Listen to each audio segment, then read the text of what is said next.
चौथा दिवस है लक्ष्मी पूजन का। 3 दिवसीय जो पहले पूजन कर चुके हैं, आज चौथा दिन। जो पूजन की थाली आपने सिक्के रख रखे हैं, उसी पूजन की थाली में जल का छींटा देकर रोली चावल मोली हल्दी से पूजन करना है। लाल पुष्प समर्पित करना है। 2 हल्दी की गठा, 2 कमल गट्टे,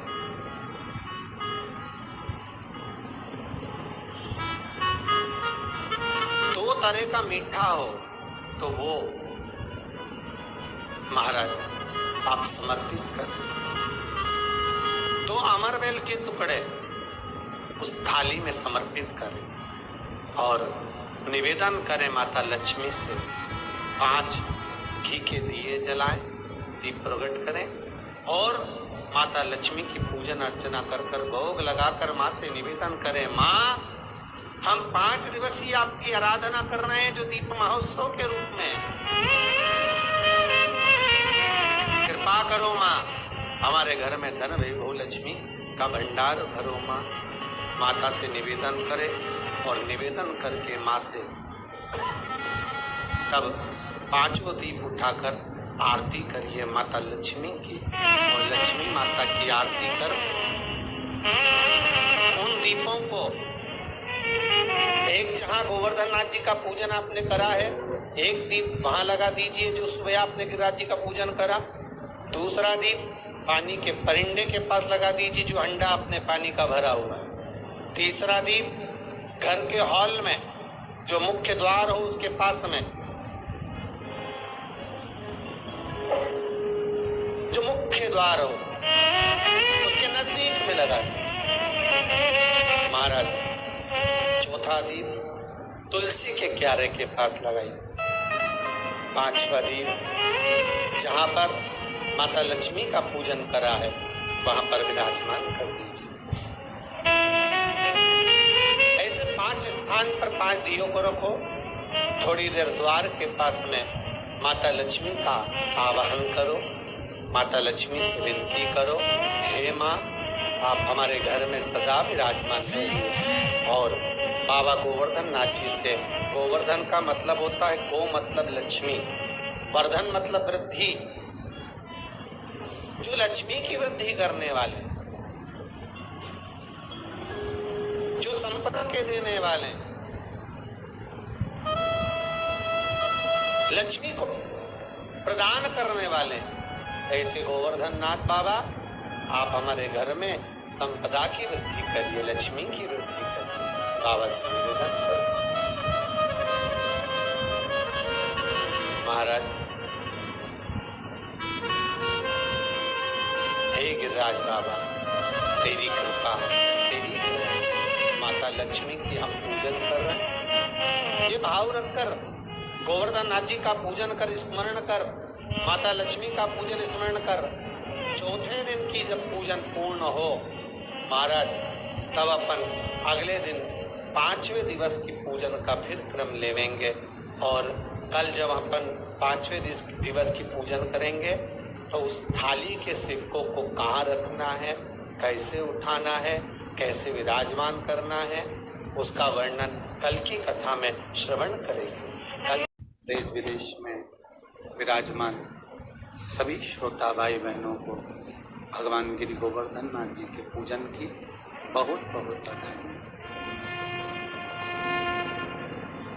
आस्था चैनल के सभी श्रोताओं को, भाई बहनों को, फेसबुक यूट्यूब पर कथा का रसास्वादन कर रहे सभी श्रोता भाई बहनों को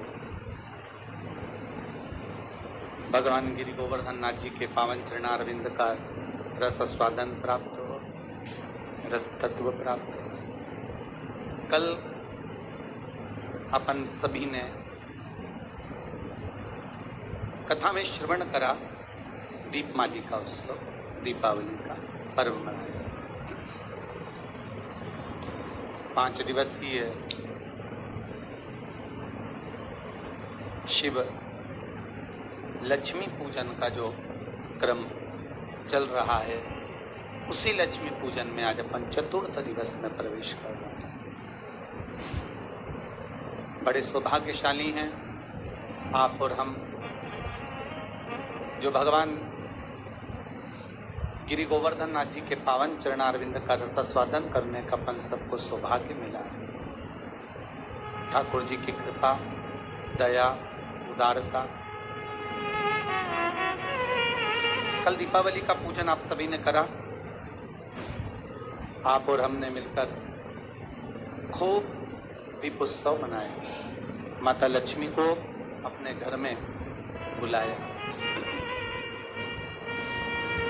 पर निवेदन है केवल माता लक्ष्मी को ही अकेले नहीं बुलाना, हमें माता लक्ष्मी से निवेदन करना है, माँ आप जब गणेश जी को लेकर आए तो बुद्धि के देवता को लाए, आप जब गणेश जी को लेकर आए तो रिद्धि सिद्धि को भी लेकर आए। श्रेष्ठ बुद्धि,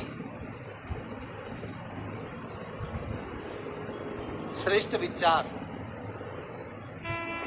और मन का शुद्ध भाव।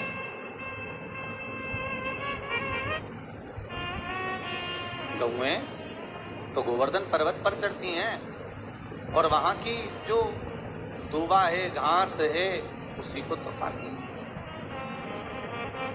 अरे माँ, अगर मान लो गिरि गोवर्धन नाथ नहीं होते, गोवर्धन बाबा नहीं होते, तो तुम्हारी गौओं को भाग कहाँ से मिलता? और वो क्रोध भी राक्षस प्रवृत्ति का एक प्रतीक है। उस क्रोध पर संयम। माँ आप कह रही हो कि इंद्र देवता को क्रोध आ जाएगा, तो क्या इंद्र अगर देवता है तो क्रोध आना चाहिए? इंद्र अगर देव है तो उनको क्रोध रहना चाहिए? हम जिन देवताओं की पूजन करते हैं, हम जिन देवताओं को मनाते हैं, हम जिन देवताओं को अगरबत्ती लगाते हैं, धूप बत्ती लगाते हैं, दिया लगाते हैं, नारियल फोड़ते, प्रसाद चढ़ाते, माला चढ़ाते, फूल चढ़ाते, अगरबत्ती लगाते, जिनके आगे हम धोख लगाते, प्रणाम करते, अगर उन देवता को हमारे पूजन ना करने पर क्रोध आए तो समझ लेना कि वो देवता नहीं है। देवता को क्रोध नहीं, क्रोध आता है असुर प्रवृत्ति, राक्षस। महाराज, माँ चलो गोवर्धन नाथ जी का पूजन करने। देखिए,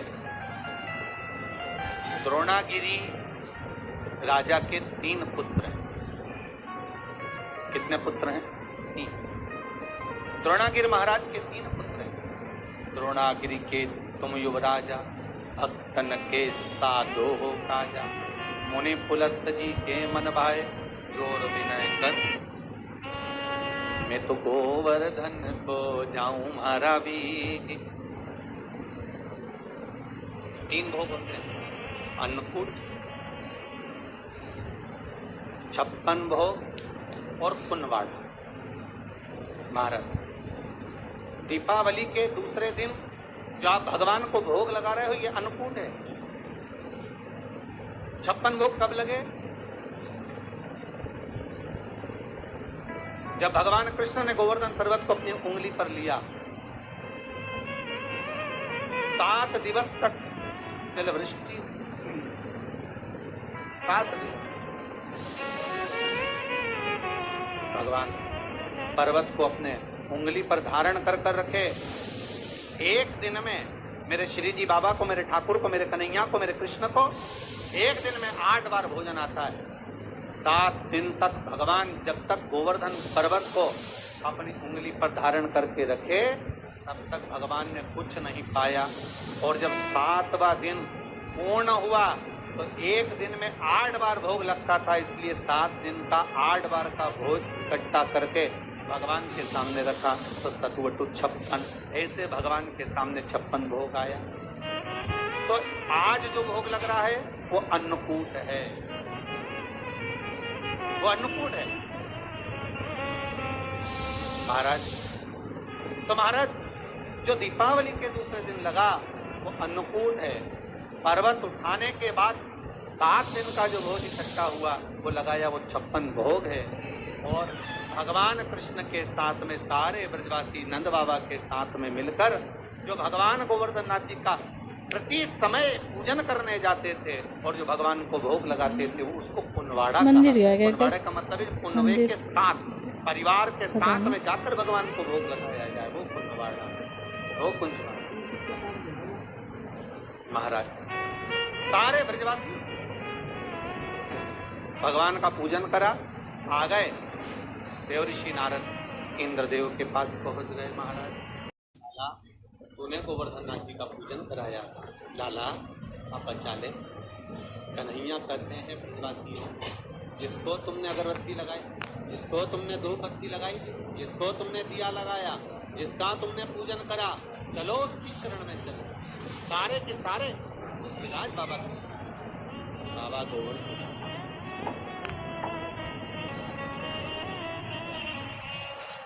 श्री शिवाय नमस्ते। हम दोस्तों कैसे हैं आप सब? आई होप आप सब अपने घर पे बहुत ही अच्छे होंगे। तो जैसे कि आपने यहाँ पे प्रदीप मिश्रा जी को सुना, बहुत ही सुंदर प्रसंग उन्होंने यहाँ पर बताया है। आप सभी को पता है कि कल गोवर्धन है और आप सभी को गोवर्धन की हार्दिक शुभकामनाएं। और सबके जो त्यौहार हैं बहुत ही अच्छी तरीके से बने, सब खुश रहें, स्वस्थ रहें। और यहाँ पे उन्होंने मतलब पूरा गोवर्धन के बारे में बताया कि आपको पूजा कैसे करनी है, कितने दिए लगाने हैं और कब लगाने हैं, घी के लगाने हैं, तेल के कितने लगाने हैं। तो यहाँ पे संपूर्ण पूजा विधि उन्होंने बताई है। तो जो भी लोग गोवर्धन पूजते हैं, गोवर्धन करते हैं, तो बहुत ही अच्छी तरीके से पूजा संपूर्ण करें और पूरे विधि विधान के साथ आप ये त्यौहार करें। जैसे जैसे कथा में बताया गया है उसी तरीके से आप गोवर्धन पर्वत की पूजा करें। और 56 भोग भी बनाए जाते हैं।